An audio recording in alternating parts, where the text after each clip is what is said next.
welcome to another episode of Dolly Debauchery's Super Creepy Horror Show here from the Dollhouse. I'm your host, ZDoll83, and today I will be reviewing the film Get Out. Now this film was written and directed by Jordan Peele, who, if you are a fan of sketch comedy, you know the show Key and Peele, which is an amazing, hilarious, awesome, they're an incredible comedy duo. So I think a lot of people were apprehensive about this film before they saw it because they're like, okay, well, this guy, he does comedy. What does he know about horror? Well, I'll tell you, and a lot of other people will tell you too, because I've seen incredible reviews for this film. He knows a lot about horror. Let's see, the film is starring a British actor by the name of Daniel Kaluuya. I'm probably butchering his last name. As someone whose maiden name was butchered my entire life, I feel bad whenever I butcher somebody's last name. I hope I'm not, but let me just say his performance was fantastic. So, if that justifies my butchering his last name, I hope it does. And then also Allison Williams of Girls fame. If you're familiar with, I'm sure, unless you've been living under a rock for the past like 6 years, you know about the show Girls. I believe it's in its last season now. As well as Bradley Whitford, who honestly, I admittedly did not recognize him right off the bat until he started talking, and I was like, eh. And then I realized, oh my god, okay, it's Bradley Whitford. I didn't recognize him in this film. Very dad, very just, it was a unique role for him. He played it well. Another actor that's in this film who I've loved watching for years is Stephen Root. The man has over 220 credits to his name just on IMDb. That's not even stage. That's not even, earlier stuff. And we all remember him for Where's My Red Stapler? He was Milton in the Office Space films. And even though he's that guy who's in that movie. He's an actor of actors. He's just fantastic. He's an incredible character actor. And his character in this film, very few scenes, but very well performed. That's just coming right out of the chute with just some housework, or housekeeping kind of stuff. Who was in it, and it was a very strong cast. That's just to name a few. But again, for this film being, I'll let you guys, complete disclosure, I just recorded an entire 16-minute episode, and apparently my mics weren't working, so this is me backpedaling, so I'm going to be trying to remember everything I said. But anyways, that's full disclosure. I'm technologically illiterate, but I digress. Get Out was definitely, I feel like it blew away everyone's expectations. Because, when you see someone doing comedy for years, you're not going to immediately expect that they're going to knock it out of the ballpark with another genre. And again, as, the writer and director. So, in terms of that being very surprised, I was, but at the same time, I wasn't, because I had already heard so many incredible reviews for the film before I even saw it. But two, I come from a sketch comedy improv background.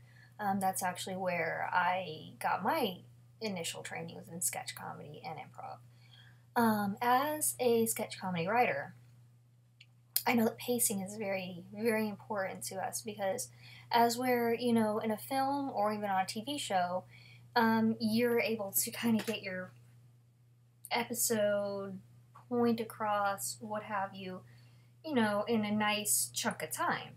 When you're performing sketch comedy, you've got, 5 minutes, because people's attention spans are very short. And when there's not a commercial break for people to go pee, you lose them after 5 minutes. So we're trained for stage stuff to try and keep, my computer just went to sleep. Of course it did. Anyway, we are trained to try to keep it to, 5 to 6 minutes tops, because then people start getting bored. So pacing becomes very important, and hitting your major points becomes very important. I could tell this film was written by someone who has that knowledge because the pacing was fantastic. That just coming from, just from a filmmaking standpoint, strictly. It never drug. The pacing was perfect. But not just that, character development. And even down to like Chris, the main character, Daniel's character,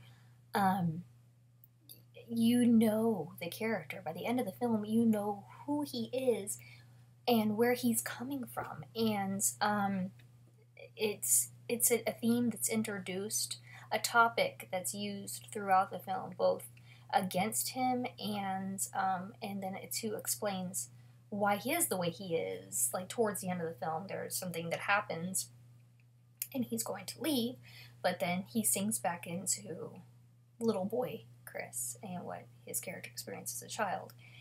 And it's a central theme for the film, that he's able, it's like a demon that's, and even that he's kind of held on to.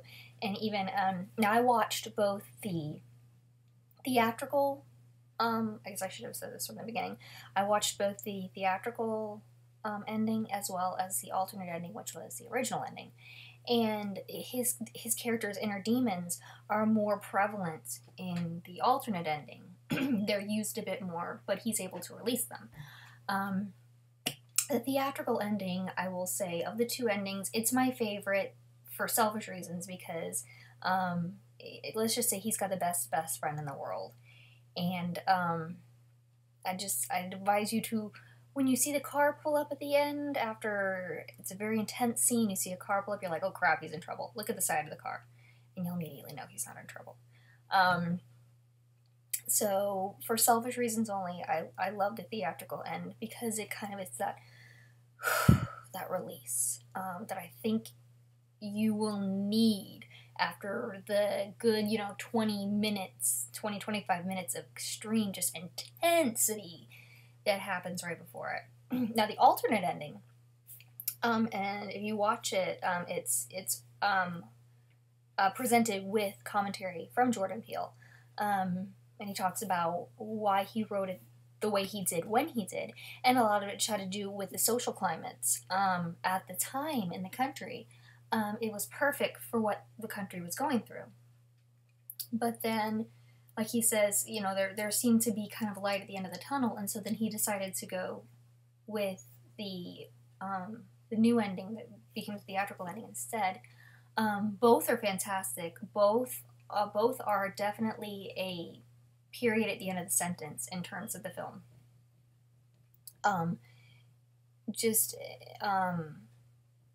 Either one was fantastic. I'm sorry, I hear my dog snoring, so like my attention span is like, I have a boxer puppy who snores so loud she makes the floorboard shake. So if you see my attention go that way, it's because I'm very ADD. Anyways, I digress again. Both endings were perfect with the film. I mean, it wasn't like either one didn't make sense in the story.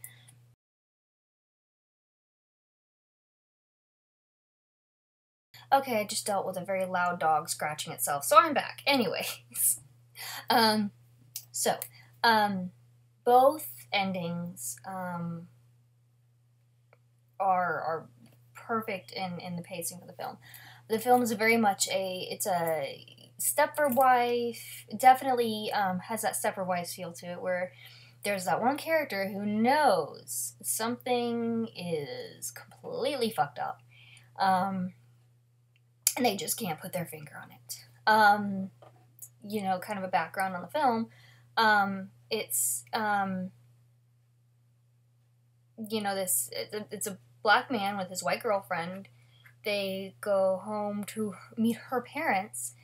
Very, stereotypical WASP, just cookie cutter, just like this, like, white family, like, out of the freaking golfing magazines, white.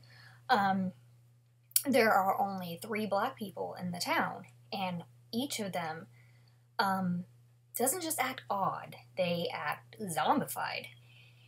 You think they're brainwashed. You find out later it goes a lot deeper than just being brainwashed. It much deeper than just being brainwashed. That's why you have to watch this film, because I try as best as I can not to give away the major plot twists and stuff to films, because I want people to watch. I mean, I'm giving a review of it, but that doesn't mean I want to, like, I'm trying to encourage you to watch the film.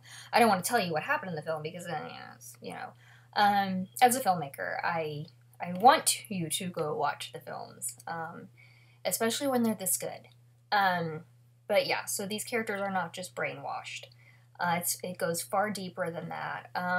But Chris, the main character, he knows there's something going on, so he starts kind of communicating this to his best friend, who happens to be a TSA agent. And let's just say anybody would be lucky to have a best friend like his best friend in this film. Just altogether, I mean, the film, aside from the pacing being awesome, aside from, all the major points being hit, aside from character development being spot on, I mean, just aside from the basic filmy mumbo-jumbo, the story is just, I have a cat. So, it's not a ghost, it's a cat. And she's probably going to come over and say hello. Sally, you're going to come say hi? Of course. Aside from all that, the film is just, it's scary. It has the perfect amount of gore without being over the top. I'm not somebody who, I won't say I don't appreciate gore, because I do. But, some films, it's just like buckets of blood that don't really justify the story. This film has the perfect amount of violence, perfect amount of gore, all of it just, everybody who gets whacked in this film was begging for it. And everybody, it's one of those films that's like just desserts, it's like everybody gets theirs in the end. It's very gratifying at the end with a theatrical ending. It's a very gratifying ending. But it's one too where, like, you kind of start figuring things out, but not so much to the point that the film ruins itself for you. Because there are some films you watch where you kind of have it figured out halfway through it, and then you're just kind of sitting there to finish the film. This is not that film. You'll think you have it figured out. You will think you know what is going on, and I will tell you right now, you have absolutely no idea what is going on until, I'll say, the last 15 minutes of the film. That's when it all really kind of comes to a head, and you start finding out exactly what's, stupid computer. That's when you find out really exactly what is going on with this film. And the pets are all coming out to play. It's, 12:30 in that night, so now, of course, all my pets are coming out to play. Anyways, it's definitely one of those films where, when it hits its peak, I mean, it's boom, boom, boom, boom, boom, but, you definitely do not see the twist that is coming. If you do, you are just, like, super genius. I don't know how you would see the twist. Unless somebody told you. And I'm not going to be the person that tells you, because I want you to watch this movie. I want you to enjoy this film, because it is, definitely, like, I feel like sometimes I'm too generous as far as the ratings scale goes. I don't ever want to give anything a 10 out of 10, because then I feel like, where do you go from there? So the sound of my dog drinking her water loudly and my cat jumping up on the bureau is, like, really annoying. But I want to make this point. So,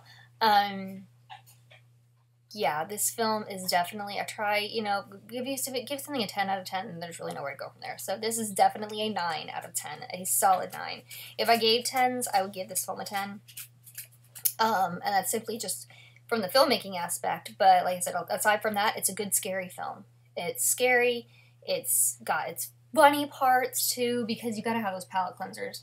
And the comedy is perfectly timed, it's perfectly placed, and it's not all over the place. You got that one character who's just your go-to guy for comic relief. But you know who these characters are by the end. You know who Chris is, which I think is important. You know why he behaves the way he does, too. At the end of the alternate ending, you find out about how he's able to release his demons. And he's still able to with the other ending, too. He just releases them in a much more violent manner with the theatrical ending, which he is wholly justified in doing, because let me tell you, these people were truly fucked in the head. So, with that, I am going to go ahead and get ready to sign off for the night.